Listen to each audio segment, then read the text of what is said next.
મહેસાણાના કડીના વડાવી પંથકના તરસનિયા ગામમાં જમીન કૌભાંડ સામે આવ્યું છે, જ્યાં વર્ષોથી પ્રાથમિક શાળા, આંગણવાડી અને મહાદેવનું મંદિર આવેલું છે.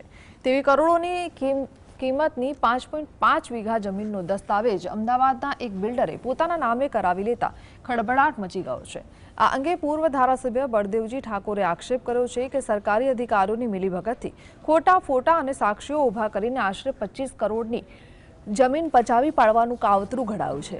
જોકે મામલો ગરમાતા કડી તંત્ર તાત્કાલિક હરકતમાં આવ્યું છે. મામલતદારે સ્થળ તપાસ કરાવી આ જમીનને કલેક્ટર હસ્તક કરવાનો હુકમ કર્યો છે. ગ્રામજનોના ભારે વિરોધ બાદ હવે બિલ્ડરનો આ દસ્તાવેજ રદ થવાની શક્યતા છે, જેનાથી ભૂમાફિયાઓના મનસૂબા પર પાણી ફરી વળ્યું છે.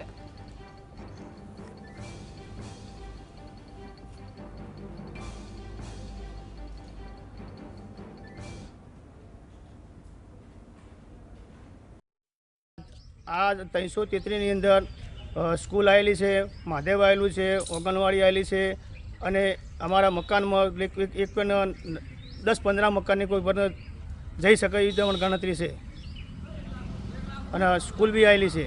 અને વધારે જે અમે મૂકેલી હતી, અમે સાહેબને પરચા અમે જે આચાર્ય સાહેબ કરાવીને એમને અમે રજૂઆત કરી કે સાહેબ તમે આપણે સ્કૂલના આધારે તમે કોઈ પણ તમે તાલુકામાં જઈને તમે અરજી આપો અને અરજી આપ્યા પછી એનો શું નિરાકરણ આવશે.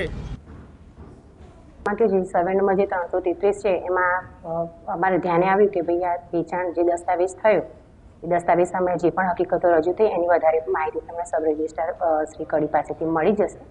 અને આજે આપ કહો છો એ હકીકતો સાચી છે કે ભાઈ ત્યાં મહાદેવ ટેમ્પલ છે, પ્રાથમિક શાળા છે અને જે લોકો છે ત્યાં વસવાટ કરે છે. એટલે આપણે આ વસ્તુ ત્યારે ધ્યાને આવી અમારા ત્યારે અમે સ્થળ સ્થિતિનો હકીકતલક્ષી અહેવાલ કરવા માટે અમે રજૂ કરવા માટે સર્કલ અને તલાટી જે અમારા રેવન્યુ તલાટી છે એમને ત્યાં સ્થળ ઉપર મોકલી આપેલ છે.